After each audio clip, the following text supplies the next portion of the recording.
मागच्या काही दिवसांपासून नाशिकमध्ये गुन्हेगारीच्या घटना हे वाढत आहेत आणि त्याच गुन्हेगारीच्या घटना रोखण्यासाठी नाशिक पोलीस आता रस्त्यावरती आलेले आहेत।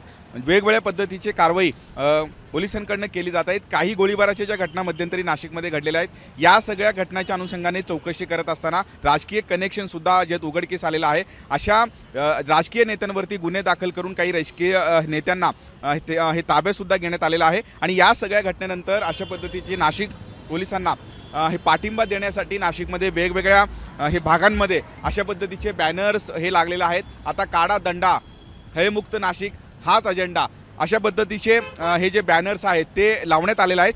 मागच्या 8-10 दिवसांमध्ये खूप मोठ्या प्रमाणात हे गुन्हेगारीच्या घटना घडलेल्या आहेत आणि त्यानंतर नाशिक पोलीस आता रस्त्यावरती उतरलेले आहेत। जे टवालखोर असतील किंवा गुन्हेगारी पार्श्वभूमीचे जे लोक आहेत अशा लोकांवरती कडक कारवाई करण्यात येत आहे। पण मध्यंतराच्या काळामध्ये काही गोळीबाराच्या घटनासुद्धा नाशिकमध्ये घडलेले होते।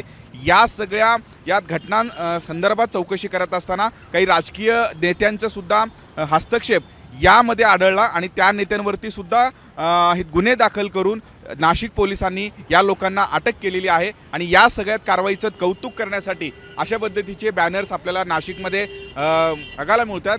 भयमुक्त शहरासाठी नाशिक पोलिसांना जाहीर पाठिंबा अशा पद्धतीचे हे बॅनर्स आहेत आणि हे बॅनर्स नाशिकच्या वेगवेगळ्या भागांमध्ये हे लागलेले आहेत। गुन्हेगारीच्या हे एकूणच घटना ज्या आहेत ते रोखण्यासाठी नाशिक पोलीस आता ॲक्शन मोडवरती आलेले आहेत। त्यामुळे आगामी काळात अजून काय काय कारवाई केले जातात हे बघणं महत्त्वाचं असणार आहे। किरण गोटूर, जय महाराष्ट्र न्यूज, नाशिक।